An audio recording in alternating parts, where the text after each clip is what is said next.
कुछ भी मांगने से आत्मबल कमजोर होता है। जितना किसी से मांगेंगे तो आत्मबल हमारा कमजोर हो जाएगा, इसलिए मांगना नहीं चाहिए। भगवान से भी नहीं मांगना चाहिए। हम भगवान के मंदिर में जाते मांग करते, प्रभु मेरी ऐसी मनोकामना पूरी कर दे। प्रार्थना करो परमात्मा से कि परमात्मा ऐसी बुद्धि दे दे, ऐसी शक्ति दे दे, हमें देना पड़े लेकिन मांगना नहीं।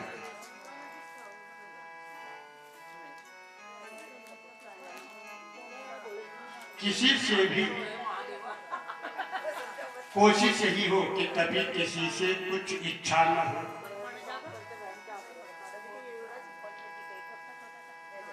हमेशा जिसने एक बार भी भगवान का नाम उच्चारण कर लिया, एक बार, बार बार नहीं, एक बार भगवान का नाम उच्चारण कर लिया तो जीवन में उतने पाप मनुष्य करता नहीं जितने पाप कट जाते एक बार नाम सुमिरन से। आप तो हम तो रोज ही कर रहे, तो पता नहीं कितने कट रहे होंगे, लेकिन एक बार जीवन में नाम ले लो, एक बार, तो जीवन के जितने पाप है सब कट जाते हैं। सुखदेव जी बता रहे राजा परीक्षित को कि राजा परीक्षित एक बार नाम लिया था, जीवन के सारे पाप कट गए। किसके? बोले अजामिल के। एक पंडित जी थे अजामिल उनका नाम था, बहुत बड़े ज्ञानी थे, तेजस्वी थे, परमित भाषी थे, यशस्वी थे। हमारे बीच में प्रातः स्मरणीय शास्त्रों के ज्ञाता, जिनका की दिन प्रतिदिन 24 घंटे हमारे ऊपर छत्र छाया रहती है, वो आपके बीच में विराजमान है। तो ये एक सौभाग्य की बात है कि आपके बीच में, हमारे बीच में ऐसे हंसते आ जाए, आशीर्वाद देते जाए, तो इससे बड़ा क्या है? अनुभव है, यही भगवान का अनुभव है।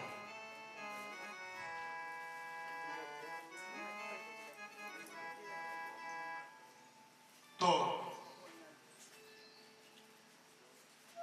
ये जो पंडित जी थे अजामिल बड़े तेजस्वी है, ज्ञानी है, मनस्वी है, शास्त्रों का ज्ञान भी है, लेकिन मन बिगड़ गया। बोले दो चीजों से पाप होती है जीवन में, दो ऐसी चीज है हमारे पास जिनसे हम पाप करते हैं। कौन सी चीज? आंख और कान। पाप कहीं से नहीं होता, आंख से और कान से पाप होता है जीवन में। अगर आंख से हमने देख लिया और जो हमने देखा वो हमारे मन में आया और मन ने इंद्रियों को इशारा किया और पाप हो गया।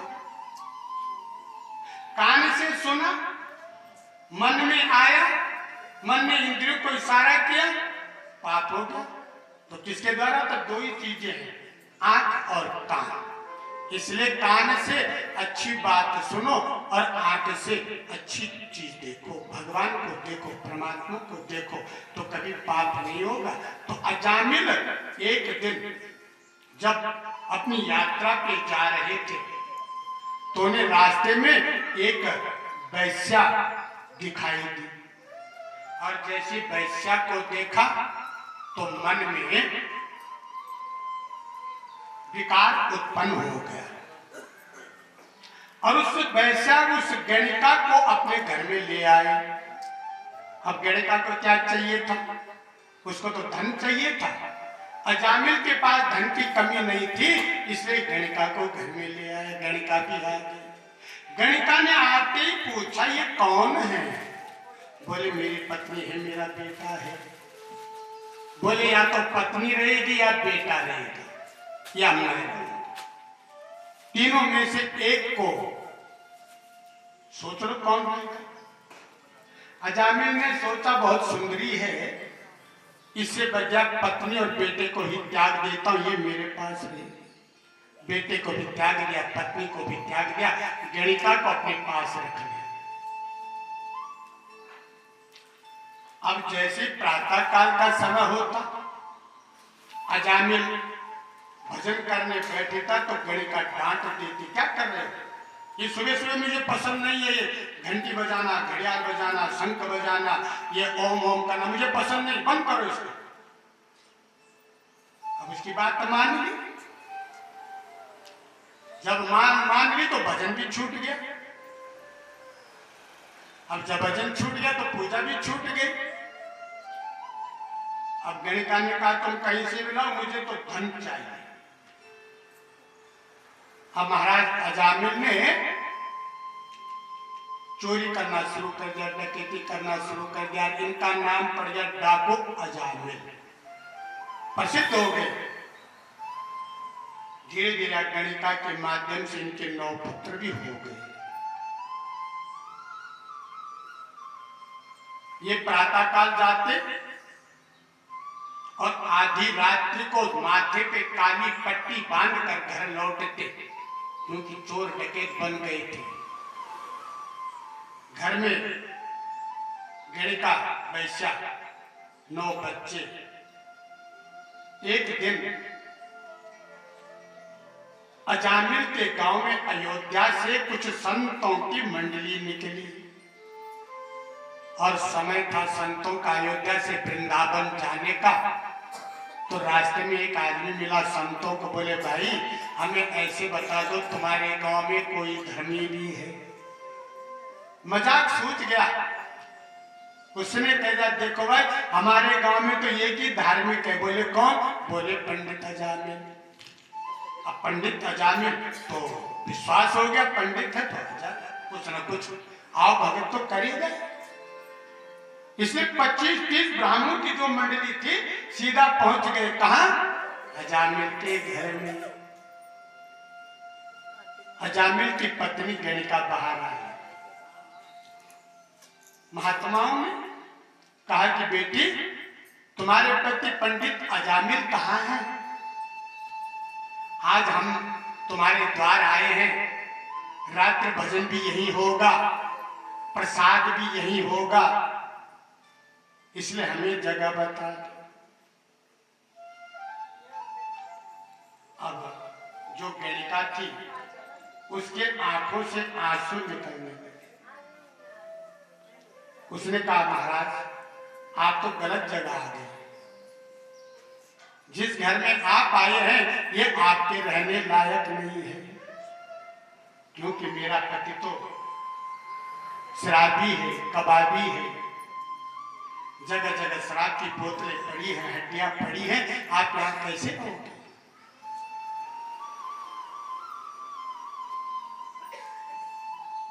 संत विचार किया कि आज गणिका के घर आए हैं तो गणिका का उद्धार करके तो हमें जाना ही चाहिए। यही संतों का विचार होता है। साधु किसे, संत किसे कहते? जो किसी के बिगड़े हुए काम को सुधार दे वो साधु, वो संत। ये साधु संत से कहा कि महाराज मेरी माँ ने मेरे से कहा था कि बिटिया जीवन में सब कुछ कर लेना लेकिन कभी संतों से झूठ मत बोलना। देखो माँ की आज्ञा आज भी स्वीकार कि संतों से झूठ मत बोलना, इसलिए महाराज मैं आपसे झूठ नहीं बोल। लेकिन महाराज मेरी माँ ने यह भी कहा था कि अगर द्वार पे संत आ जाए तो खाली हाथ मत भेजना। महाराज ठीक है, मेरे घर का पका हुआ तो आप नहीं खा सकोगे, लेकिन महाराज मैं कच्ची सामग्री दे देती हूँ।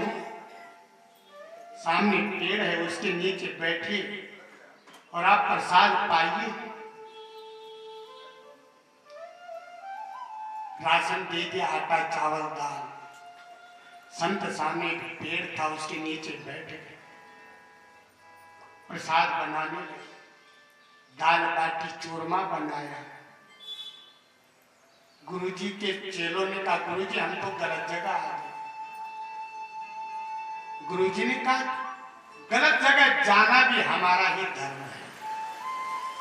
अरे गलत के हम नहीं जाएंगे तो कौन जाएगा, और जब हम गलत के जाएंगे तो उसका सुधार भी हम ही तो करेंगे। आज हम आए हैं और हमने इसके घर का अन्न खाया है तो हम जरूर इसको सुधार के जाएंगे। पहला गिलास खाने लगे, गुरुजी के आंसू आ गए। चेले ने कहा गुरुजी आप रो रहे? बोले रो नहीं रहे, आंसू इस बात के आ रहे कि अजामिल को सुधारे कैसे। संध्या का समय आया, संतों ने अपने भगवान को भोग लगाया, प्रसाद पाया और रात्रि भर कीर्तन किया। तो जिस घर में भगवान का कीर्तन होता ना, उस घर के पाप धीरे धीरे सने सने कटते चले जाते। आज अजामिल के घर में संतों की वाणी गूंज रही है तो उस घर के पाप धीरे धीरे छटने लगे। रात को मध्य रात्रि में अजामिल आया, पेड़ के नीचे संतों को देखा तो बोला तुम्हें यहाँ किसने बुलाया, किसने दिया तुम्हें जगह? अंदर से पत्नी आई, बोले क्या करते हो? हमने बिठाया है। अरे रात को आप बैठे हैं, सुबह चले जाएंगे। अजामिल ने कोई बात नहीं, अगर तुमने बिठाया तो रहने दो। प्रातः का जब संत चलने लगे तो अजामिल से कहा कि बेटा तनिक बात सुनो। अजामिल ने कहा बताओ क्या बात है? बोले देखो बेटा, जब घर में कोई संत भोजन करते ना, कोई ब्राह्मण भोजन करता है ना, तो संत ब्राह्मण को कुछ दक्षिणा देनी पड़ती है। और हमने आपके घर में भोजन किया तो हमें दक्षिणा चाहिए, हमें दक्षिणा नहीं दोगे? अजामिल को गुस्सा आ गया, बोले दक्षिणा हमसे?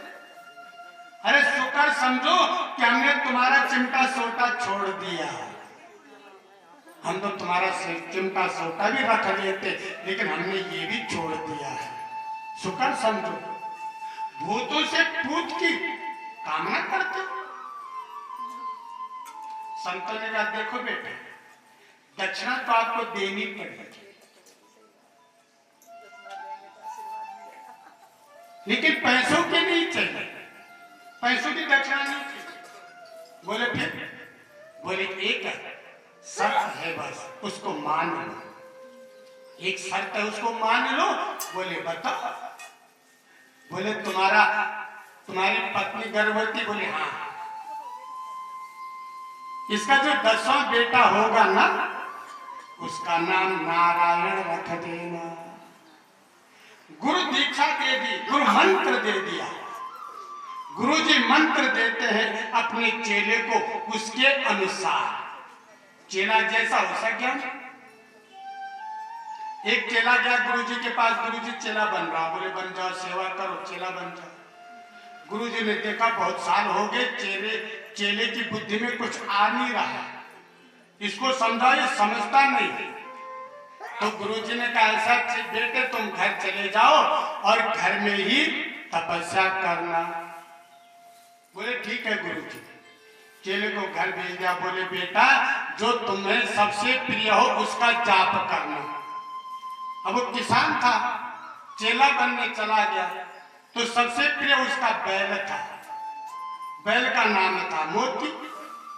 अब वो रोज अंदर पूजा स्थान में बैठ जा, मोती मोती जपता रहा।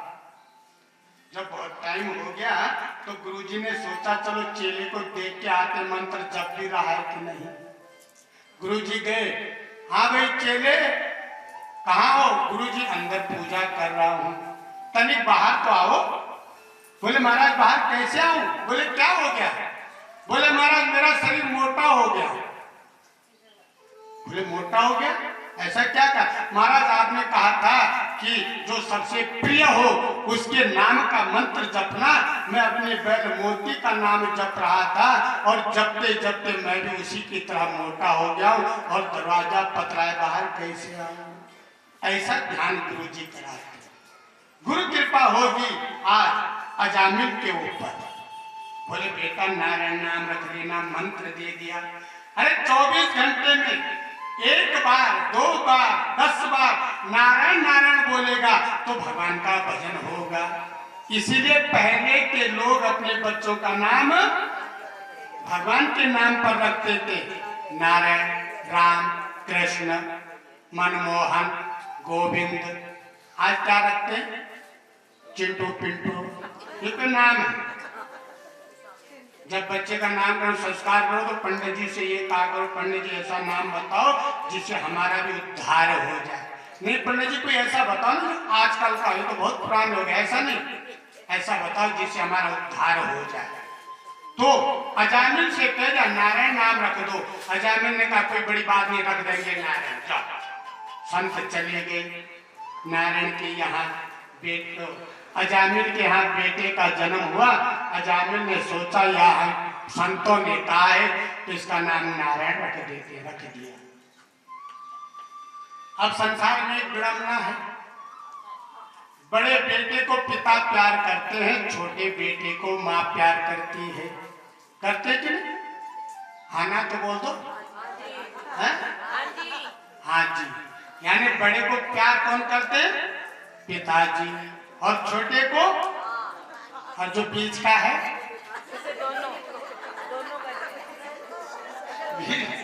बीच वाले को कोई नहीं करता।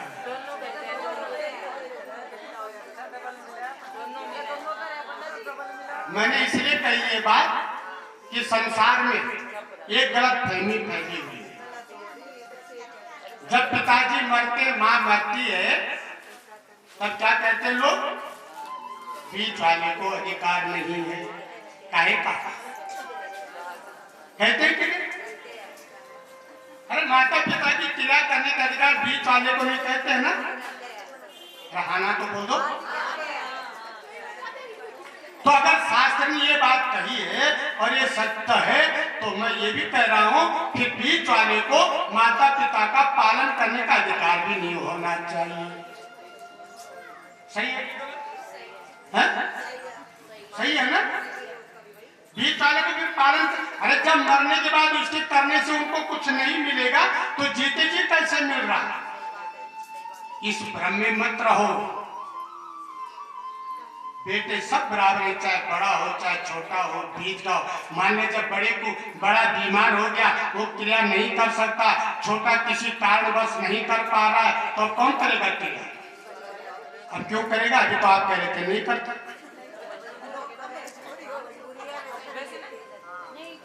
ये शास्त्र ने, ये गरुड़ पुराण में कहीं नहीं लिखा है कि बीच का बेटा क्रिया नहीं करेगा, कहीं नहीं लिखा है।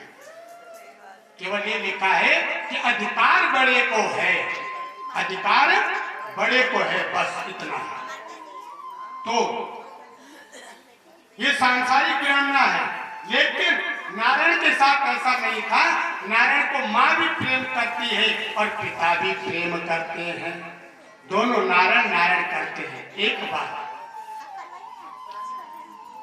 अजामिल बीमार हो गया, यमदूत आ गए, अजामिल को पकड़ने लगे तो अजामिल बबड़ाने लगा, रोने लगा, चिल्लाने लगा, बचाओ बचाओ बचाओ। पापी ऐसे चिल्लाता है। उसके बाद यमदूत आते तो चिल्लाता बचाओ बचाओ। लेकिन जब उसे कोई नहीं दिखाई दिया, सामने बेटा खेल रहा था और अपने बेटे को आवाज लगी, बेटा नारायण, बेटा नारायण, बेटा नारायण। और इतना कहे जो इधर यमदूत लेने आए और उधर भगवान के पार्षद आए, दोनों आए एक साथ। अजामिल बेहोश पड़ा हुआ है, यमदूत उसे उठाने लगे, प्राण लेने लगे। इतनी देर में भगवान के पार्षद आ गए, बोले इसे छोड़ दो। यमदूतों ने कहा इसे कैसे छोड़ दो? इसने तो जीवन भर पाप किया है। वेद प्रणिहितो धर्मो ह्य धर्मस्ता विपर्ययः वेदो नारायण साक्षात् स्वयंभू रीति सुश्रुमम्। वेद ने जिसका प्रतिपादन किया है उस पर जो चलता है उसे धर्म कहते हैं। लेकिन ये अजामिल कभी वेद के रास्ते पे चला ही नहीं। वेद ने जो बताया उस पे नहीं चलता था। अरे वेद ने जिसके लिए मना किया उस पे जो चलता है वो अधर्म है, और अजामिल हमेशा अधर्म में ही चलता था। इसलिए हमने सुना है कि जिसने जीवन में अधर्म किया उसको नरक में जाना पड़ता है।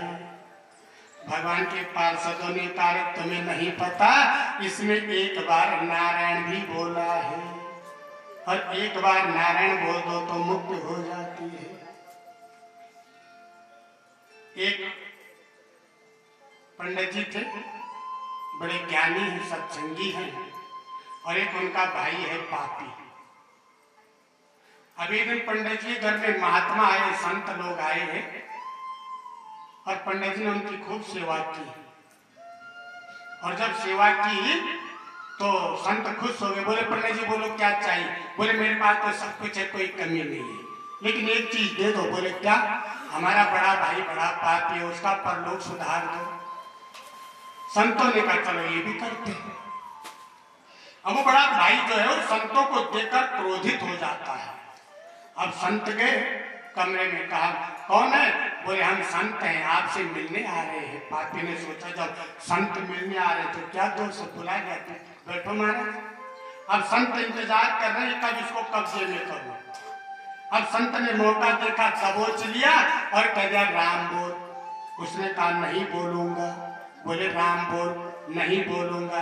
संत ने अपना डंडा उसके गले में फंसा दिया। बोले अब तो राम बोल। बोले कह दिया मैंने नहीं बोलूंगा राम। और जैसे राम बोला और संत ने तो पापी को छोड़ा, भाग पड़ा। अब ऊपर से नीचे को दौड़ लगाई, पापी पीछे आया। भगवान ने विचार किया अगर इस पापी ने संत को पकड़ दिया पता नहीं क्या बेइज्जती कर देगा, इसलिए ठोकर लगी, नीचे गिरा, प्राणांत हो गया। अब पापी को यमदूत पकड़ के ले गए यमराज जी के पास। यमराज जी ने कहा इसको कुंभी पाक में डाल दो, नरक में डाल दो। उसने कहा कैसे डाल दो? तुमने कथा सुनी कभी? मैंने एक बार भागवत सुनी तो उसमें कह रहे थे व्यास जी कि एक बार भगवान का नाम ले लो सारे पाप छूट जाते। तो बोले तूने नाम फिर तो जबरदस्ती राम बुलाया तेरे से। बोले चाहे कैसे बोला, राम तो बोला ना, तो उसका जो फल है मुझे दे दो और फिर मैं पाप भोग लूंगा।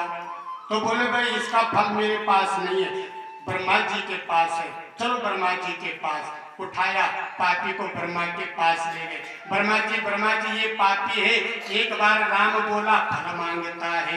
ब्रह्मा जी ने कहा मेरे पास भी इसका फल नहीं है, ले चलो शिव जी के पास।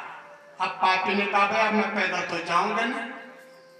अरे मृत्यु लोक से यमलोक और यमलोक से ब्रह्मलोक, 3 लोग पैदल चल चुका हूं, अब तो पालकी में जाऊंगा।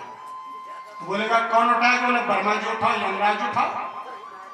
अब ब्रह्मा जी को और यमराज जी को पालकी में लगना पड़ा। शिव के पास, शिव ने कहा मेरे पास भी इसका फल नहीं है, कहाँ जाए? बोले विष्णु के पास चले जाओ। अब विष्णु लोक में ले गए। विष्णु को आवाज लगा ही रहे थे कि पापी ने कहा ठहरो, तुमने सुना कथा में? कथा में कहते जो एक बार विष्णु लोक चला जाता वो वापस नहीं आता। अरे अब तो मैं विष्णु लोक आ गया हूं, वापस कैसे जाऊंगा? अब तो नहीं जाऊंगा। भगवान के पार्षदों ने कहा रे यमदूतो, एक बार नाम लेकर इतना बड़ा फल मिलता है, इसलिए तुम अजामिल को पकड़ के नहीं ले जा सकते। यहां से चले जाओ, छोड़ दो आज अजामिल को। अजामिल सारी बात सुन रहा था। अजामिल ने सोचा मैं कितना मूर्ख हूं, बेटे का नाम नारायण पुकारा तो आज मैं नरक जाने से बच गया, और अगर मैं साक्षात भगवान का नाम लेता फिर क्या होता? अजामिल संसार को त्याग कर वन में चले गए और बड़ी तपस्या वहां पर की। सुखदेव जी कहते राजा परीक्षित, इसलिए हम कह रहे हैं कि एक बार गोविंद के चरण में अगर मन लग जाए तो फिर जो है स्वप्न में नरक दिखाई नहीं देता। एक बार भगवान के चरणों में मन लगा। परीक्षित जी ने कहा महाराज तर्क मैं कर नहीं रहा, क्योंकि आप कहते हो शास्त्र में तर्क नहीं करना चाहिए, लेकिन मेरे मन में एक सवाल है महाराज कि देवता भी भगवान के पुत्र हैं और राक्षस भी भगवान के पुत्र हैं, फिर भगवान दोनों में अंतर क्यों करते हैं? राक्षसों को मारते क्यों हैं और देवताओं को बचाते क्यों हैं? है ना अंतर? राक्षसों को देवताओं ने मारा, सबको मार दिया, और देवताओं को बचाया, बोले ऐसा क्यों करते हैं?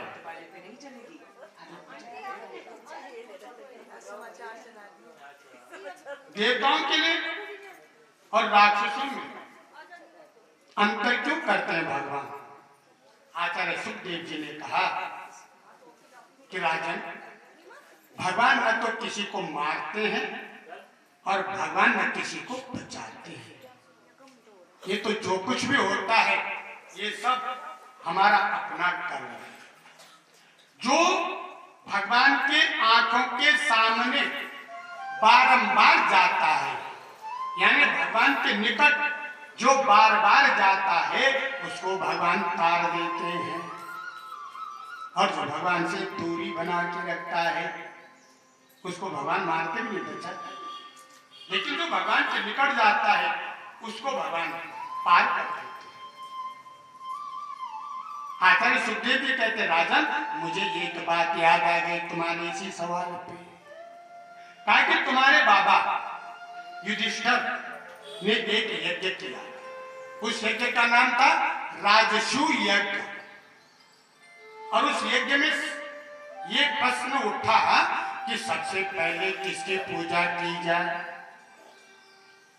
तो पांडवों ने कहा कि भाई यहाँ पे अगर सबसे पहले पूजा के लायक कोई है तो एक ही है, और कृष्ण कन्हैया, इसकी पूजा करना।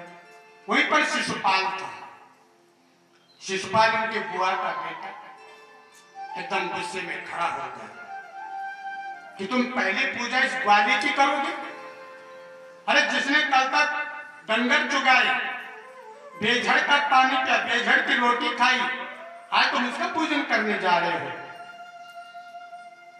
कहते कि परीक्षित, तुम्हारे बाबाओं के सामने कोई कृष्ण का अपमान कर दे तो तुम्हारे बाबा सहन नहीं कर सकते। एकदम अर्जुन ने अपना गांडी उठा लिया, इसने मेरे कन्हैया के लिए ऐसे कहा, और जैसे गांडी उठाया भगवान ने रोक लिया, बोले अर्जुन तुम्हारे बस का इसको मारना नहीं, इसको रहने दो, इसको वरदान है कि जब तक ये 100 गालियां नहीं दे देगा तब तक इसको कोई मार नहीं पाएगा। ये जो शिशुपाल है ना, भगवान कृष्ण के बुआ का लड़का है, और जब इसका जन्म हुआ इसकी 4 भुजाएं थी। कितनी भुजा? 4। तब ये 30 दिन कहां से पूरे होंगे? इसलिए 32 महीने में 13वां महीना प्रकट हो जा। जैसे ही 32वां महीना लगेगा लोन का महीना आ जाएगा। अब आषाढ़ में, ये श्रावण में आया था ना, अभी श्रावण से गिनती चले जाना, जिस दिन 32वां महीना आएगा वो आपका लोन का महीना होगा। इस तरह आता है। तो भगवान ने कहा ये तो 12 महीने भी नहीं है, तो अभी भी नहीं मरूंगा। बोले क्यों, अब क्या रह गया? मैंने भगवान से कहा है कि मैं हथियार से नहीं मरूंगा। बोले तो हिरण्याकश्यपु, मेरे पास कोई हथियार भी नहीं है भाई, न तलवार है न खड़ग है, कुछ नहीं है, मेरे पास तो नाखून है। अब बोल। हिरण्याकश्यप फंस गया। भगवान ने अपने नाखूनों से उसके पेट को विदीर्ण किया और उसकी अंतड़ियां निकाल के गले में डाल दी। महाराज परीक्षित ने कहा कि महाराज, और बात तो सब ठीक है, लेकिन ये बताओ कि हिरण्याकश्यप की अंतड़ियां गले में क्यों डाला? तो भगवान ने सोचा कि जिसने इतने बड़े भक्त को जन्म दिया हो,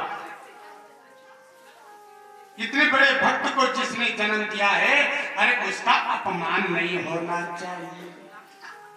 अगर घर में बेटा भी धर्मवान हो जाए, बेटा भी अगर धार्मिक हो जाए, तो पूरे 21 पीढ़ी का उद्धार हो जाता है। भगवान ने गले में डाल दी, क्रोधित हो गए, लक्ष्मी को बुलाया कि अपने पति को शांत करो। लक्ष्मी आई, भगवान ने घुमकार मारा, वो भी भाग गई। अब प्रहलाद से कहा तुम जाओ भगवान को मनाओ। प्रहलाद भगवान के पास गए और कहने लगे, क्वाहम राजा प्रवाई तामोदिते स्मिनः जाता सुरे करकुले क्वतवानुकंपा न ब्रह्मणो न तो भवस्य न वेरमाया यन्मे प्रीता शिरसि पद्मकरा प्रसीदा। हे महाराज, क्वाहम रजः तपस्वी, कहाँ तो मैं रजोगुण में जन्म लिया और तमोगुण पर्वत वाला मेरा परिवार है, राक्षसी परिवार है, उसमें मैंने जन्म लिया। असुरी वृत्ति हमारी है और ऐसे राक्षसी परिवार में जन्म लेने वाले मेरे ऊपर आपकी अनुकंपा है। कितनी बड़ी बात कहे। अरे जो कृपा ब्रह्मा शिव को भी नहीं मिली, वो कृपा आपने मुझे दे दी। आपका बरहस्त मेरे ऊपर है। भगवान ने कहा, प्रहलाद जो चाहो सो मांग लो। और भागवत में यहां तक लिखा है कि भगवान प्रहलाद को गोद में बिठाया और उसको चाटने लगे, जैसे पशु अपने बालक को चाटता है ना। गाय तो देखी होगी आपने, गाय देखिए अपने बच्चे को कैसे चाटती है, प्रेम प्यार। ऐसा नरसिंह स्वरूप भगवान ने प्रहलाद को भी अपनी जिह्वा से चाटा है, प्यार किया है। बोले प्रहलाद मांगो। प्रहलाद ने कहा, महाराज क्या मांगो? महाराज मुझे लोभ मत दिखाओ। नहीं नहीं प्रहलाद, आज हम तुम्हारे ऊपर बहुत प्रसन्न हैं, मांग लो। प्रहलाद ने कहा, महाराज वैसे तो मुझे कुछ चाहिए नहीं, लेकिन अगर देना ही चाहते हो महाराज, तो मेरी एक निवेदन, एक प्रार्थना है कि प्रभु, मेरे पिता ने आपका बहुत बड़ा अपमान किया है। मेरे पिता ने आपको कभी सम्मान नहीं दिया है। इसलिए प्रभु, मेरे पिता की दुर्गति न हो, मेरे पिता की दुर्गति न हो, मैं यही वरदान आप मुझे दे दीजिए। भगवान ने कहा, बेटा इस संसार में तुम जैसा पुत्र अगर घर में जन्म ले ले तो माता पिता की दुर्गति नहीं होती। अरे तुमने तो जिस दिन इस घर में जन्म लिया, उसी दिन तुम्हारे पिता की दुर्गति हट गई थी। प्रहलाद बड़े प्रसन्न हुए। ये कथा युधिष्ठिर जी को सुनाई। सुखदेव जी कहते, राजन ये गृहस्थ आश्रम बड़ा आदर्श है, श्रेष्ठ है, इसे श्रेष्ठ कोई नहीं। कर से कर्म करहु विधि नाना, मन राखहु जहाँ के निधाना। अगर अपना उद्धार चाहते हो तो कर से कर्म करहु विधि नाना, हाथ से कर्म करो और अपना मन कहाँ रखो, जहाँ कृपा निधाना, जहाँ मेरे भगवान रहते हैं वहां अपने मन को रखो। अरे दुख में सुमिरन सब करे, सुख में करे न को, दुख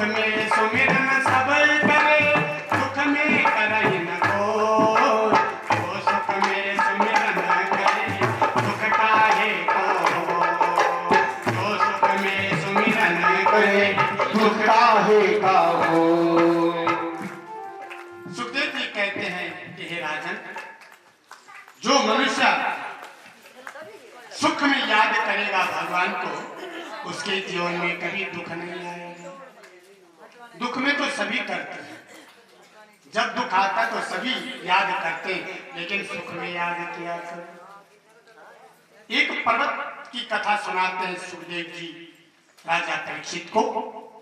एक त्रिकूट नाम का पर्वत है, जिसके 3 खंड हैं, 3 कूट हैं। उस त्रिकूट में, उस पर्वत के तलहटी में कई प्रकार के जीव जंतु निवास करते हैं। उन्हीं में एक हाथी वहां निवास करता है। हाथी का बहुत बड़ा परिवार है महाराज, कई पत्नियां हैं, पुत्र हैं, पौत्र हैं। और ये सब एक दिन हाथी ने कहा चलो आज स्नान करने चलते हैं। तो ये तलहटी में नदी में गया, स्नान करने लगे। इतनी देर में एक ग्राह ने हाथी का पैर पकड़ लिया, हाथी को नीचे को खींचने लगा। हाथी ने सोचा होगा कोई छोटा मोटा जीव, एक झटका मारूंगा, बाहर फेंक दूंगा। अभी अभिमान है इस ताकत का। इस कथा से यही ज्ञान आता है कि जिसके अंदर अभिमान है वो अभिमान हमेशा नहीं रहता। इसलिए जीवन में अभिमान नहीं करना चाहिए। लोगों को अभिमान हो जाता और अभिमान एक दिन समाप्त कर देता है। तो हाथी ने भी सोचा मैं ताकतवर हूं, किसी जीव ने पकड़ लेगा, झटका मारूंगा, बाहर फेंक दूंगा। लेकिन धीरे धीरे ग्राहक जल के अंदर खींचने लगा। हाथी ने पैर उठाना चाहा, उठा नहीं। अपनी पत्नियों को बुलाया, अरे भाई बाहर खींचो, मुझे जोर लगाओ। पत्नी ने सूंड पे सूंड मिलाया, जोर लगाया, हाथी बाहर नहीं आया और नीचे को जाने लगा। पत्नी ने बेटों को कहा, बेटा आओ जल्दी आओ, पिता को बचाओ, पिता डूब रहे हैं। बेटे भी आए, कोशिश करी, नहीं कर पाए। महीनों बीत, कोई काम नहीं आया। बेटों ने कहा कब तक रहेंगे इस बुढ़े के पीछे, ये तो डूबा डूबा, हम भी डूब गए, चलो छोड़ो। अंत में संसार में यही होता है कि नहीं? कब तक करेंगे प्रभु, अब तो अब यहां से छोड़ दिया बेटों ने। पत्नियों ने भी सोचा हमारे बस का कुछ नहीं, कब तक सेवा करेंगे। वो पत्नियां भी छोड़कर चली गई। अब हाथी डूबने लगा, आंखें बंद कर दी। अब अंत में कोई सहारा नहीं है। जब अंत समय आता है, न बेटा सहारा, न बेटी सहारा, न पत्नी सहारा, अब परमात्मा सहारा है। जब संसार में कोई काम नहीं आता, तब किसकी याद आती है? भगवान। और जब तक अरे द्रौपदी का चीरहरण हो रहा था, पति है 5, भीष्म पितामह है, कृपाचार्य हैं, इतने हैं। लेकिन जब उसने देखा कोई भी मेरी सहायता करने वाला नहीं है, कोई मेरी रक्षा करने वाला नहीं है, तब जाके भगवान को याद किया। हम भी ऐसे ही करते हैं। हम भगवान को याद कब करते? जब कोई सहारा नहीं है। अब इसने ध्यान किया, एवं व्यवसितो बुद्धा समाधाय मनोहृदि जजाप परमं जाप्यं प्राज्ञजन्यो सुशिक्षितम्। भगवान से प्रार्थना की कि अब मेरी रक्षा करो। नाम नहीं लिया किसी का, किसी भगवान को पुकारा नहीं, केवल कहा कि मेरी रक्षा करो, जो शक्ति मेरी रक्षा करो। तो ब्रह्मा जी ने कहा कि मेरा तो नाम लिया नहीं इसलिए मैं जाता नहीं। भगवती से कहा तुम ही चली जाओ, डूब रहा बेचारा। बोले मेरा नाम लिया मैं तो नहीं जाता। ये हमारी कथा है, हम ऐसे ही कहते हैं, हम ऐसे ही कहते हैं। कहीं कोई काम चल रहा, जब मुझे पूछेंगे मैं क्यों जाऊं, मैं क्यों जाऊं जब मुझे पूछेंगे। कथा हो रही है, अरे कथा में कोई भी चले जाओ, कहीं भी हो रही, जब मुझे बुलाया नहीं तो मैं क्यों जाऊं। ये अहंकार। भगवान ने कहा, देवी ने कहा मुझे बुलाया नहीं मैं क्यों जाऊं, शिव जी आप ही चले जाओ मैं क्यों जाऊं। तो कोई भोले का भोले आओ मेरी रक्षा करो ऐसा तो नहीं कहा, दुर्गा आओ मेरी रक्षा करो ऐसा नहीं कहा। लेकिन मेरा भगवान विष्णु बिना नाम को भी अपने को मानता है। बोले संसार में जिसका नाम नहीं हो भी मैं ही हूं। आज नाम नहीं है तो मुझे जाना चाहिए। गरुड़ से कहा गरुड़ जल्दी आओ मेरा भक्त कष्ट में है। गरुड़ ने कहा महाराज आ रहा हूं, ठहरो 2 मिनट रुको तैयार हो जाऊं। गरुड़ जल्दी आओ। अरे महाराज बहुत जल्दी मत रखिए, आ रहा हूं मैं, कह तो दिया 5 मिनट का समय दे दो। बोले 5 मिनट में तो मेरा भक्त पानी में डूब जाएगा। तो महाराज मैंने ठेका नहीं ले रखा, कोई मैंने ठेका ले रखा तो मैं ले जाने का हमेशा, अपने आप जाओ और मैंने लेके जाना तो ठहरो इंतजार करो। भगवान ने कहा गरुड़ को अभिमान आ गया। हमें भी अभिमान आता है कि नहीं? गरुड़ को अभिमान आ गया कि मैं भगवान को लेके उड़ता हूं। अरे गरुड़ तू जिस अभिमान में घूम रहा है अभी तेरा अभिमान भी तोड़ देता हूं। जैसे गरुड़ बन ठन के आए, प्रभु बैठो चलते हैं। भगवान ने कन्नी उंगली उठाई गरुड़ के ऊपर रख दी। गरुड़ उड़ो। अरे भगवान मजाक मत करो, बैठना तो जल्दी बैठ, अभी तो तुम्हें जल्दी हो रही थी, अभी तो तुम्हें जल्दी हो रही थी और अब कह रहे हो मेरी उंगली उड़ाओ, क्या अभी लेके चल दूंगा मैं तो। बोले उड़ा के तो दिखा दे। गरुड़ ने अपने पंख फड़फड़ाए कोशिश करी, एक क्षण भी अपने पंखों को उड़ाने काबिल नहीं बना पाए और पसीना पसीना हो गए। आज अहंकार टूट गया। भगवान ने कहा तुम तो कह रहे थे हम उड़ा के लिए चलेंगे, प्रभु गलती हो गई, आप बैठो। भगवान कहते गरुड़ अगर तुम संसार में मुझे लेके जाते हो ना तो तुम्हें उड़ा के भी मैं ही लेके जाता हूं। तुम नहीं ले जाते मुझे, मैं लेके जाता हूं। इस अहंकार को छोड़ दो। इस संसार में जितने भी जो काम कर रहे वो तुम नहीं कर रहे हो मेरे भाई, वो परमात्मा करवा रहा है। तुम तो एक आधार हो, तुमसे करवाया जा रहा और तुम अहंकार में घूम रहे हो।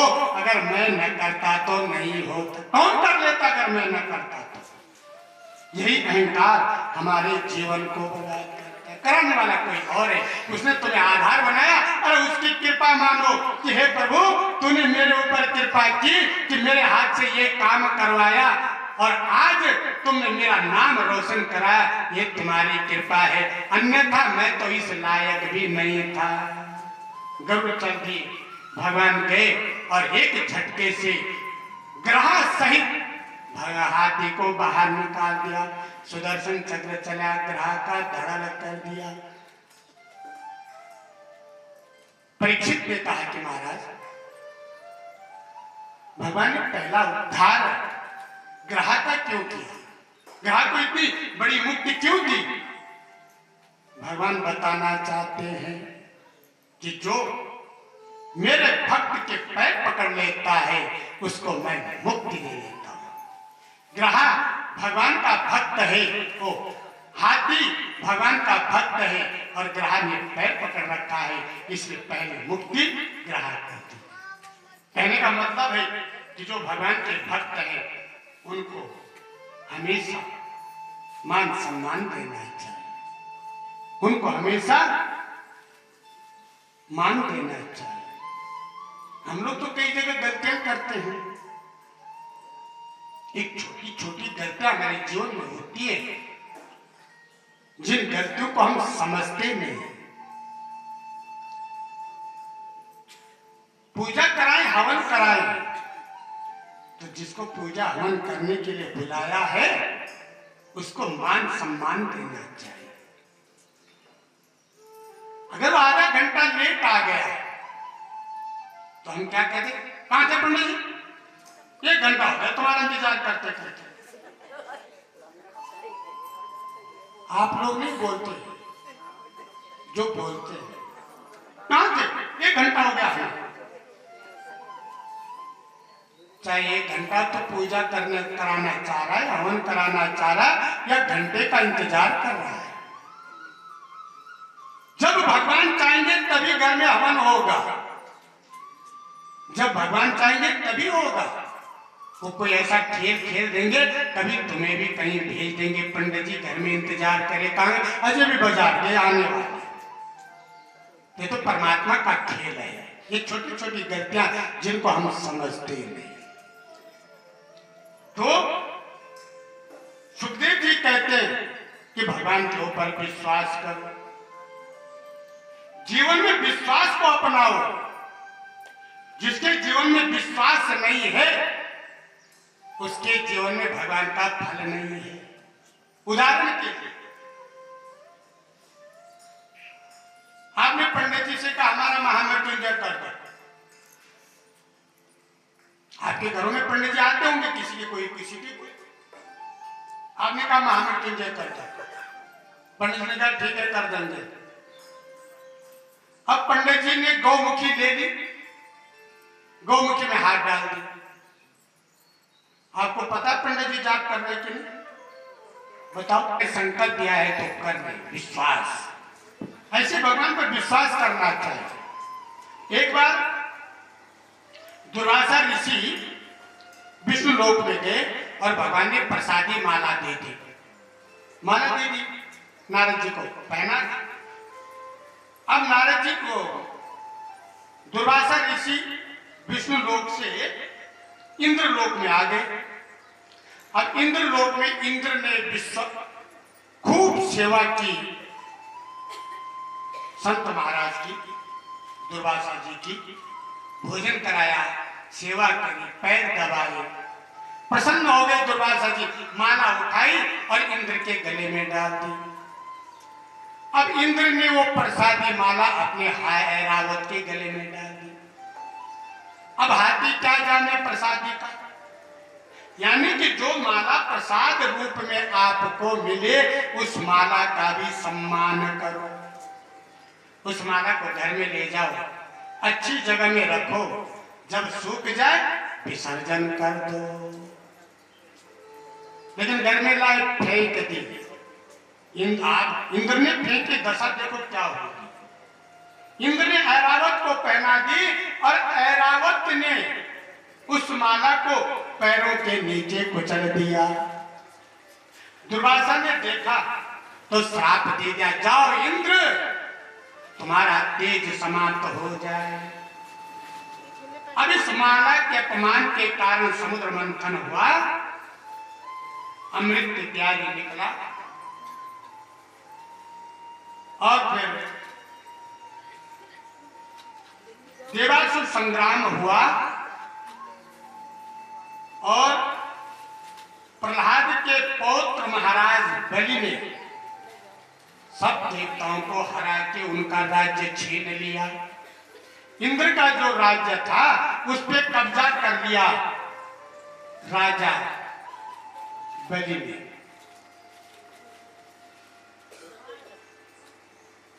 अब जब राजा बलि का स्वर्ग में अधिकार हो गया तो दीति अपने पति कश्यप जी के पास गई और बोले महाराज मेरे पुत्रों पे संकट आ गया है, मेरे देवता पुत्र परेशान है, मुझे कोई ऐसा पुत्र दीजिए जो राक्षसों से राज्य लेकर मेरे पुत्रों को लौटा दे। तो कश्यप जी ने कहा कि तुम्हें 12 दिन का पयोव्रत करो। पयोव्रत कब होता है? फाल्गुन के शुक्ल पक्ष में ये व्रत होता है, प्रतिपदा से त्रयोदशी तक 12 दिन का। केवल दूध पिया जाता है बस। मंत्र बता दिया, किस मंत्र को जपते रहना। यज्ञेश यज्ञ पुरुषाच्युत तीर्थ पाद तीर्थ श्रया श्रवण मंगल नाम धीय आपन्नाले कर्जे लोप समोदयाथ शम्ना कृधीश भगवन् न सिद्धीन नाथ। इस स्तुति को करना, इस मंत्र का जाप करते रहना, और निष्ठा में ताकत होती है। माता अदिति ने इस व्रत को बड़ी निष्ठा से किया। कोई भी पूजा पाठ कर निष्ठा से होना चाहिए, विश्वास होना चाहिए, तब उसका फल मिलता है। अगर विश्वास नहीं है, निष्ठा नहीं है, तो पूजा बेकार है, कोई फल मिलने वाला नहीं है। बड़ी निष्ठा से किया। इधर देवता लोग, इधर मान व्रत कर रही है, सारे देवता भगवान विष्णु के पास गए और भगवान से कहते हैं कि हे प्रभु, आप हमारी रक्षा करो, हमारे ऊपर बड़ी विपत्ति आ गई है, हमें बचाओ।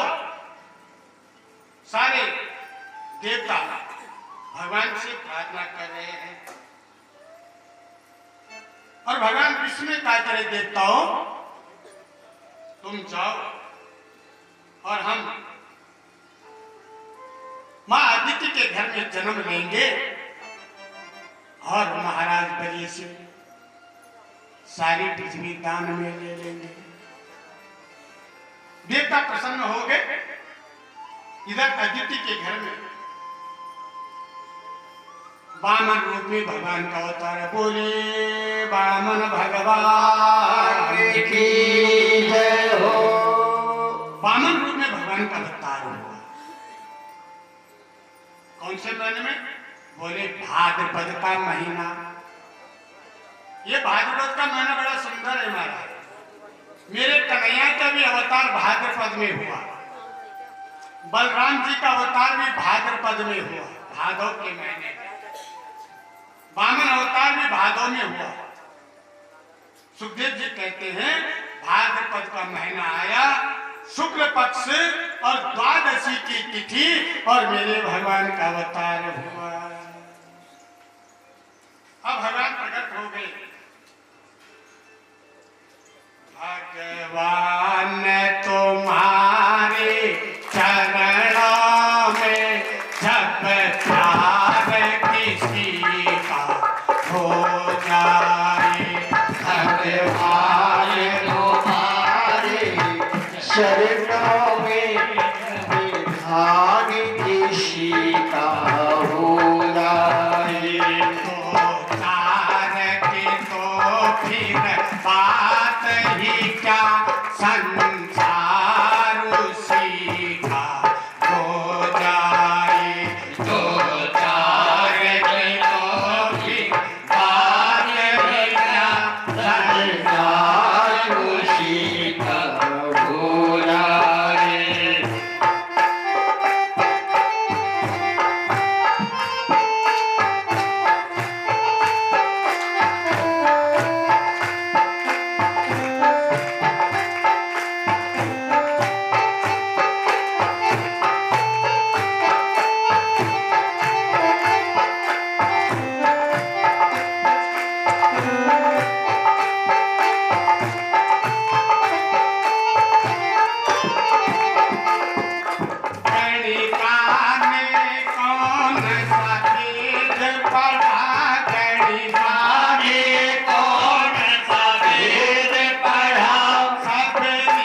कलेश नहीं, बेड़ा पार उसी का हो जाए।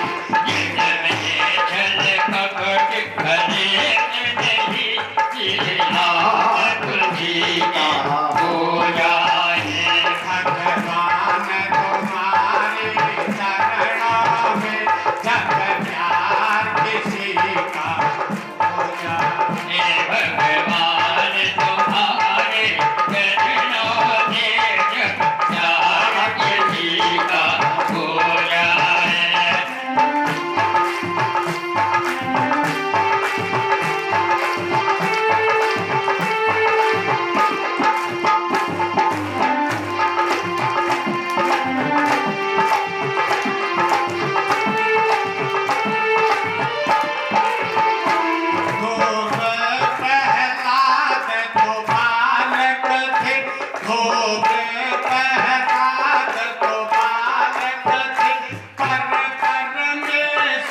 तुम्हारे चरणों में जब प्यार किसी का हो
जाए। भगवान तुम्हारे चरणों में जब प्यार किसी का हो जाए।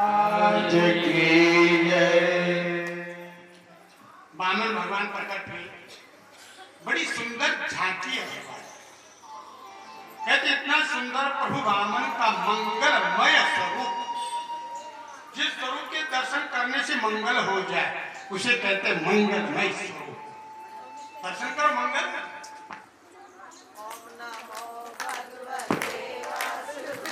भगवान के छोटे छोटे चरण है, छोटे छोटे छोटे छोटे हाथ हैं, छोटे कद के ना, छोटे छोटे पैर, छोटे छोटे हाथ और मुख छोटा सा, और बोले तो ग्रीवा ने गर्दन ये शंख जैसी है।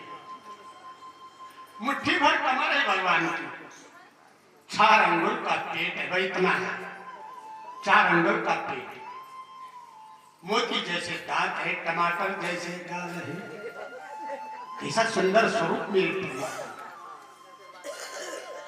बिंबाफर जैसे होठ हैं और बटुए के तरह मुंह है। वाह, देखने में आनंद आ रहा है। माया माँ अदिति ने भगवान का श्रृंगार किया, सुंदर सुंदर पीतांबरी पहनाई, एक कमंडल हाथ में दे दिया ब्रह्मा जी ने। ब्रह्मा जी आए, कमंडल दे दिया, लो बेटा तुम कमंडल संभालो, तुम्हारे काम आए। वामन जी को जनेऊ धारण करवाया। सप्त ऋषियों ने कुशा समर्पित थी। ये कुशा काम आएगी अभी थोड़ी देर में। तो सत्य ऋषि ने कुशा दे दी। ब्राह्मण के पास कुशा है और तो कुछ नहीं। भगवती उमा देवी ने भिक्षा पात्र दे दिया, लो इसमें भिक्षा मांग के खाए। और ब्राह्मण भगवान चल दिए भिक्षाटन के लिए। और भिक्षा में और भीख में अंतर है।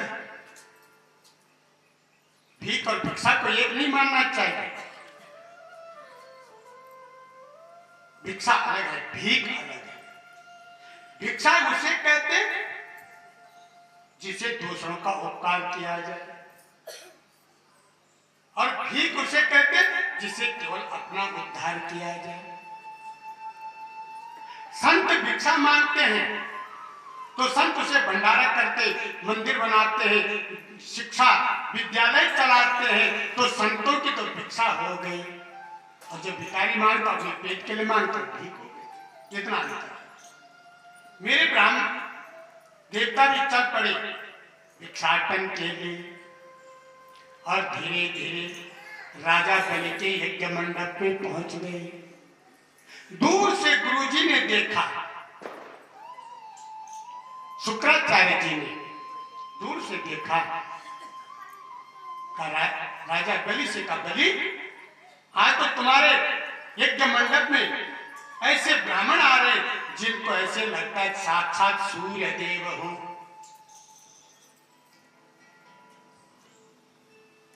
गुरुजी ने कहा, मामा भगवान जैसे यज्ञ मंडप के नजदीक आए, तुरंत कह दिया राजा बलि ने, स्वागतम ते नमस्तुभ्यं ब्रह्मन् किं करवामते परमऋषीणां तपः साक्षान्मन्ये तवं धरम्।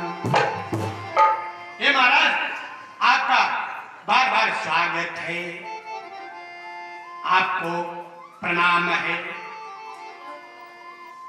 मैं कितना भाग्यवान हूं कि आज मेरे यज्ञ मंडप में आप जैसे ब्राह्मण का आगमन हुआ। ब्राह्मण घर में आए तो समझो भगवान का आगमन हो गया। ब्राह्मण किसी के घर में गलती से आ जाए तो ये समझो कि आज मेरे घर में भगवान का आगमन हो गया है। और मोहल्ले के मंदिर का पुजारी आ जाए तो तब तो ये समझो साक्षात ही आ गया। मैं अपने लिए नहीं बोल रहा कि आपको पंडित जी अपने लिए, मैं तो शास्त्र की बात बता रहा हूं। हम तो आते नहीं, लेकिन अगर मंदिर मोहल्ले का मंदिर उसका पुजारी घर में आ जाए तो सब लोग साक्षात भगवान आ गए। बोलो क्यों?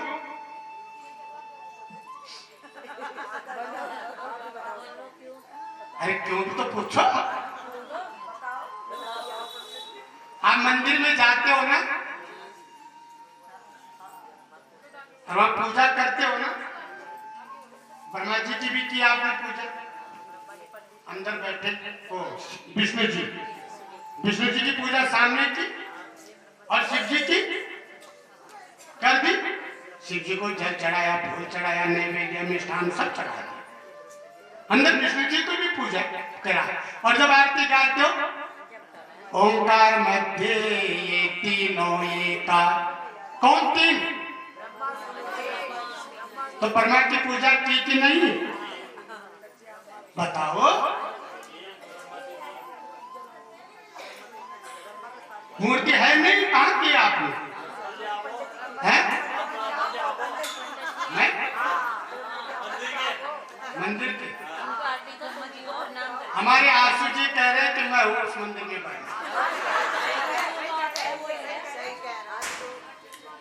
मंदिर का जो पुजारी है वही ब्रह्म स्वरूप है। अब मंदिर में आके पंडित जी को राम राम तो कहना पड़ेगा, तभी ब्रह्म पूजा होगी। पंडित जी को दक्षिणा देनी पड़ेगी, तभी ब्रह्म पूजा होगी। पंडित जी से प्रसाद लेना हो तो आशीर्वाद तभी मिलेगा जब वहां कुछ नहीं। अब एक और बात बता दो, जब आई गई कई लोगों के मुंह से हमने सुना, हमारे यहाँ तो होता नहीं, हम तो बांटते ही नहीं, तो होगा कहां से, लेकिन कई लोगों के मुंह से हमने सुना वहां फलाने पंडित जी तो मुंह देकर प्रसाद देते हैं, कहते हैं ना? अरे हाँ ना तो बोल दो, कहते हैं ना? अब इसका भी बता देता हूं, कितना बड़ा पाप कमाते हैं लोग। पंडित जी में पुजारी पंडित मंदिर में बैठा है, जो फल है उस पर अधिकार किसका है? पुजारी का ना। उस फल पे अधिकार उसका आपका तो नहीं है। आप घर से लाए, चढ़ाया, भगवान को दिया और भगवान ने कहा कि मेरे पंडित जी का है। अब पंडित जी वो फल अपने घर ले जाए या किसी को दे, इस पर आपका अधिकार। अब पंडित जी ने फल रख दिया अपने पास, मैं तो नहीं रखता, आपको पता, मैं तो नहीं बोलता, लेकिन कोई किसी के लिए कहते हो, तो वो पंडित जी ने फल अपने पास रख लिया। अब जो पंडित जी की रोटी की व्यवस्था करेगा उसी को तो फल मिलेगा। अब पंडित जी ने जो आया खाली तो किसी को नहीं भेजा, मिश्री तो दी है ना, पतासा तो दिया है ना, खाली तो नहीं भेजा। अब पंडित जी का भगत आया, उसने पूजा की, 10 रुपए पंडित जी को दे दिया, पंडित ने केला उठा के उसको दे दिया। गलत है या सही? उठा के उसको दे दिया। आचार्य जैसे गावहि हरि पद पावहि जे, ना पारहि भव कोपा। जैसे माने का बेटा रोना शुरू करो, मेरे राम जी तो रोने लगे, कुआं कुआं कुआं शुरू हो गई। इधर रोना शुरू हुआ और पूरे आकाश मंडल में देवता आ गए कि आज हमारे भगवान का अवतार है। पुष्प वर्षा होने लगी, आसमान में सूर्य आगे आगे, चंद्रमा पीछे पीछे, और एक बूंद पड़ी भगवान की हथेली में,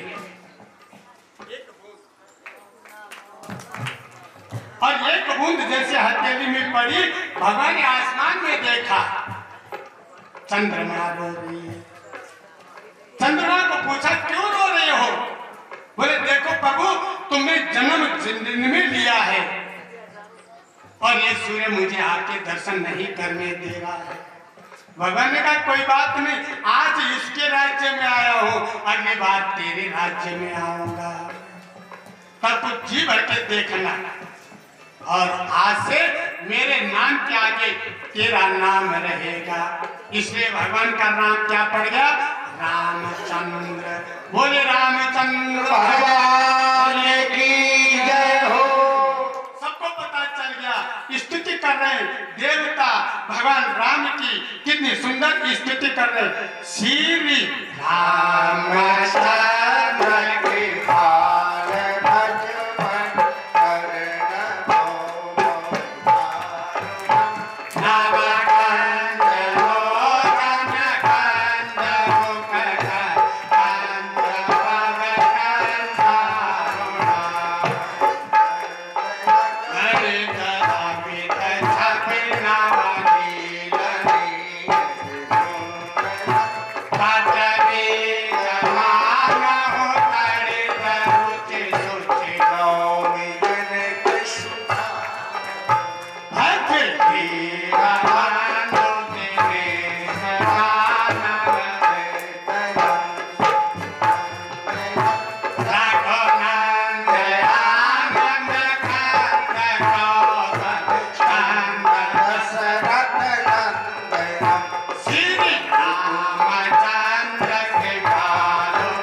आसमान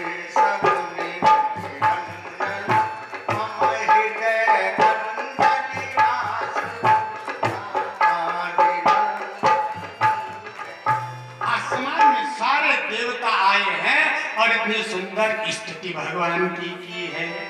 अब यहाँ राजा दशरथ के पास खबर पहुंची, घर में एक नहीं 4 बालकों का जन्म हो गया है और पूरी अयोध्यापुरी में भगवान राम की खुशियां, जन्म की खुशियां मना रहे हैं।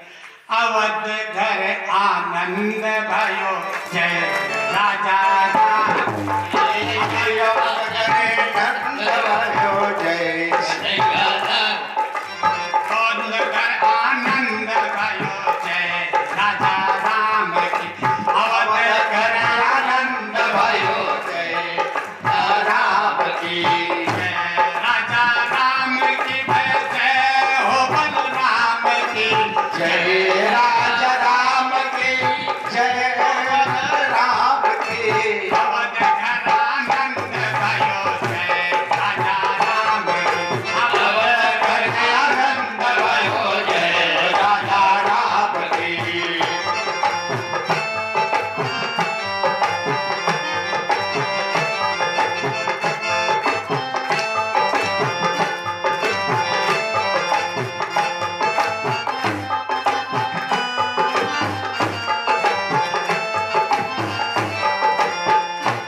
अयोध्या में बड़ा उत्सव मनाया जा रहा राजा दशरथ जी के। सतचित आनंद भगवान का नाम है, सच्चिदानंद, सतचित आनंद। सत माने सच, चित माने प्रकाश, आनंद माने जो आनंद प्राप्त कराते हैं। ऐसे परमात्मा आज दशरथ जी आए, आज गुरु वशिष्ठ जी आए, बच्चों का नाम पर संस्कार किया तो बोले नाम रख रहे जो आनंद सिंधु सुख राशि करते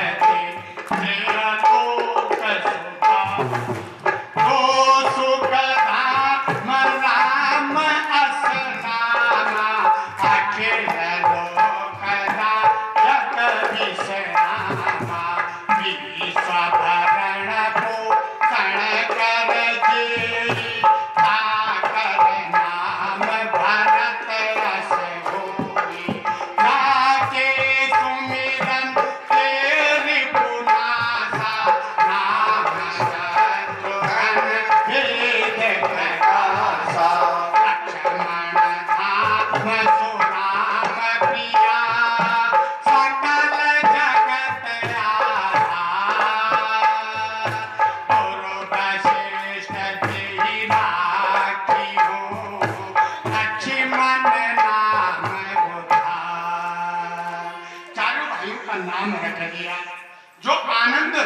सिंधु है उनका नाम रख दिया राम।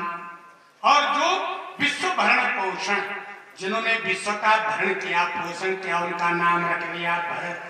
अरे जाके सुमिरन तेरे पो, जिनका नाम लेने से शत्रु का नाश हो जाता है, उनका नाम रख दिया शत्रुघ्न। और लक्ष्मण धाम राम प्रिया। और लक्ष्मण किनका नाम रखा? जो राम के प्रिय है, जिनके जीवन में राम राम ही है, जो राम को ही भजते हैं, राम को ही अपना सुख धाम समझते हैं। ऐसे बालक का नाम गुरु वशिष्ठ ने लक्ष्मण रख दिया। 4 बच्चों के नाम करना हो गए। थोड़े समय निकला, अरे बच्चे बचपन में खेलने लगे। एक दिन राम जी खेल रहे थे, दोपहर का समय था। दशरथ जी भोजन करने आए और कौशल्या से कहा, राम कहाँ है? बोले राम जी बाहर खेल रहे। बोले बुला के ला, जब तक राम हमारे पास नहीं होते हमें भोजन नहीं पचता। बोले आप ही बुला के गए। दशरथ गए और आवाज लगाए, राम घर आ जाओ। राम आए नहीं। अब संतों ने कहा कि राम ने भी आज्ञा की अवहेलना कर दी। पिताजी ने कहा बेटा घर में आओ, बेटा आया नहीं, इसका मतलब पिताजी की अवहेलना कर दी। संतों ने कहा नहीं, अगर राजा दशरथ पिता बनकर जाते तो भगवान आते, लेकिन राजा दशरथ राजा बनकर के राजा के रूप में गए, इसलिए भगवान आए नहीं। राजा की भगवान को प्राप्त करने के लिए उनके साथ रिश्ता बनाना पड़ता है। कोई पिता का रिश्ता बनाओ, कोई बेटे का रिश्ता बनाओ, कोई भाई का रिश्ता बनाओ। आज राजा का रिश्ता नहीं मानते मेरे परमात्मा। मां कौशल्या गई और भगवान तुरंत आ गए। इस प्रकार राम जी का बचपन जी चलता रहा। अब एक दिन विश्वामित्र जी आ गए। विश्वामित्र जी आए, राजा दशरथ ने कहा कि महाराज देखो हमारा जीवन बड़ा कष्टमय है।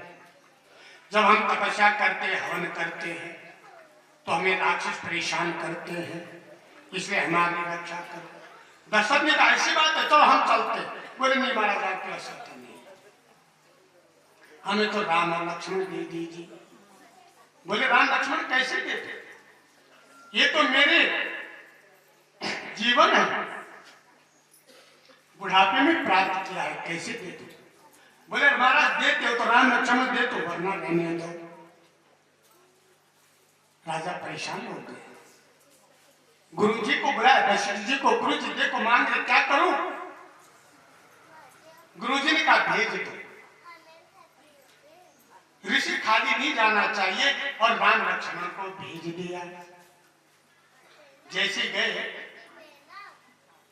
सबसे पहले मुलाकात ताड़िका से हुई। विश्वामित्र जी ने कहा देखो सामने से ताड़िका आ रही, बड़ी खतरनाक है, तैयार हो जाओ। राम जी ने कहा महाराज स्त्री पर हथियार उठाना पाप है।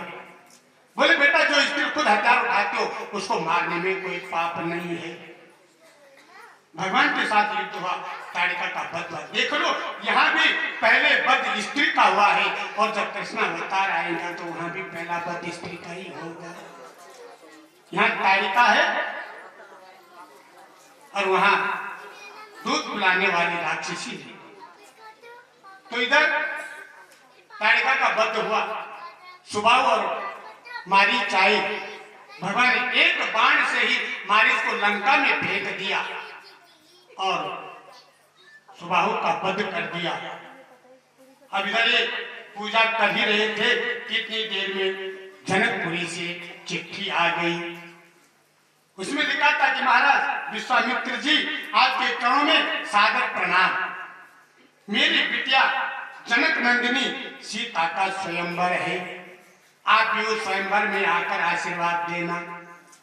विश्वामित्र ने कहा राम तुम पढ़ो। राम ने चिट्ठी पढ़ी। बोले गुरुजी वहां सीता का स्वयंवर है, क्या आपके साथ हम भी चले? विश्वामित्र ने कहा स्वयंवर हमारे लिए थोड़ी है, स्वयंवर तो आपके लिए, चलो आप भी चलो। चल पड़े।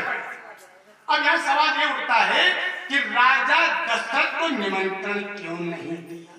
राजा जनक ने सबको निमंत्रण दिया, क्यों नहीं दिया? क्योंकि एक बार राजा जनक के यहाँ उनका बगीचा सूख गया, और जब बगीचा सूख गया तो उन्होंने बहुत कोशिश करी, हरा नहीं हुआ। तो बोले राजा दशरथ पे ऐसी शक्ति है कि वो सूखे बाग को हरा कर देंगे। तो बोले महाराज दशरथ को बुलाओ। अब दशरथ के पास संदेशा गया तो दशरथ जी ने के पास टाइम नहीं था, तो अपने माली को भेज दिया। बोले जाओ राजा जनक के बाग को हरा भरा करके आओ। अब माली गया, पूरा बाग हरा भरा हो गया। अब जनक ने सोचा कि जब राजा माली को भेज दिया और माली ने बाघरा कर दिया। आज अगर मैं चिट्ठी दूंगा और कहीं उन्होंने अपने नौकर को भेज दिया और नौकर ने धनुष तोड़ दिया तो सीता तो गई। इसलिए राजा दशरथ को निमंत्रण नहीं भेजा।